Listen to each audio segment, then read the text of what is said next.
Hello viewers, আসসালামু আলাইকুম। আশা করি সবাই ভালো আছেন। আমার আজকের রেসিপি হলো কচুরমুখী দিয়ে ইলিশ মাছের ঝোল। তো শুরুতেই যা যা লাগবে: পেঁয়াজ ও মরিচ কুচি, কচুরমুখী এটি কেটে ধুয়ে পরিষ্কার করে নেব, লবণ, মরিচের গুঁড়ো এবং হলুদের গুঁড়ো। তো চলুন সরাসরি রান্নায় যাওয়া যাক। একটি কড়াইতে পরিমাণ মতো তেল নিয়ে তাতে আমি পেঁয়াজ ও মরিচ কুচিগুলো ভাজলাম।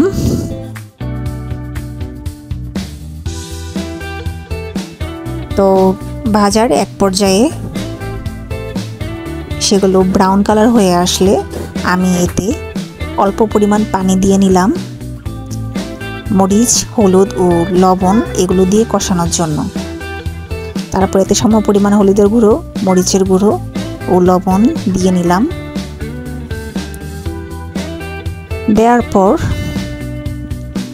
এগুলো কিছুক্ষণ এই পানিটায় কষাবো, যাতে করে হলুদের গুঁড়ো এবং মরিচের গুঁড়ো যে হালকা গন্ধ থাকে সেটা চলে যায়।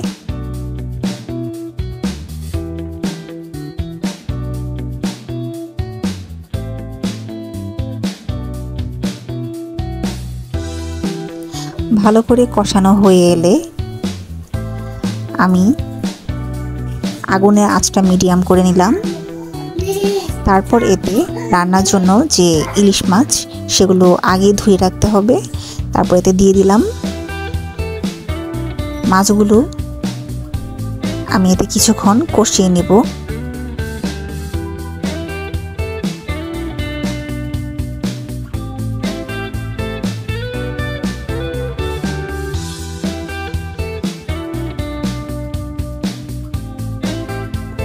আপনি চাইলে মাছগুলো না কষিয়ে ভেজেও দিতে পারেন। মাছগুলো কষানো হয়ে এলে আমি মাছগুলো তুলে আলাদা একটি জায়গায় রাখবো।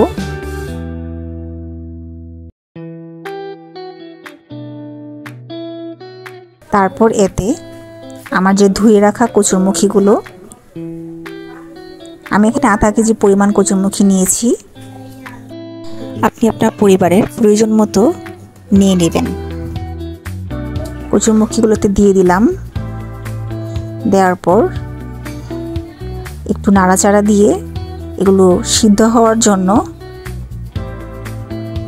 একটু পানি দিয়ে দিলাম, না হলে এগুলো সিদ্ধ না হয়ে কড়াইয়ের সাথে নিচে লেগে যাবে।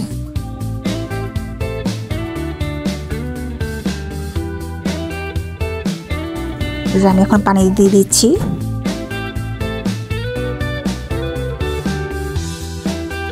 তারপরে এগুলো নাড়াচাড়া দিয়ে আমি একটি ঢাকনা দিয়ে ঢেকে দেব।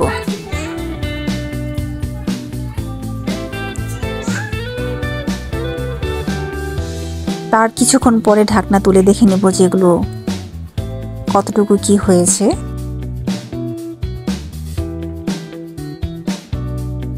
যে ঝোলটুকুতে দিয়েছিলাম এটি পুরোপুরি টেনে যাবে। এতে কচুরমুখী প্রায় সিদ্ধ হয়ে যাবে। এরকম মাখা মাখা হবে অনেকটা।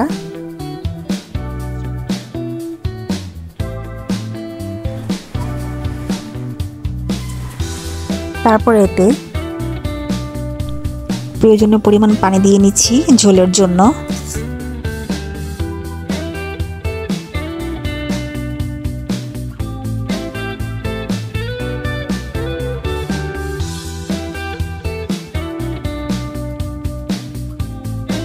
নেড়ে চেড়ে তারপর যে মাছগুলো তুলে রেখেছিলাম সেই মাছের টুকরাগুলো এখন দিয়ে দেব। মিডিয়াম আঁচে রেখে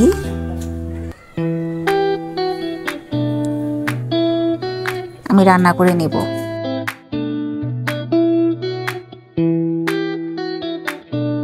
15-20 মিনিট পর ঝোল কিছুটা কমে তরকারি সমপরিমাণ চলে আসলেই বুঝতে হবে যে আপনার রান্না হয়ে গেছে। ধন্যবাদ এতক্ষণ সাথে থেকে আমাদের ভিডিওটি দেখার জন্য। আজ এই পর্যন্তই। আল্লাহ হাফেজ।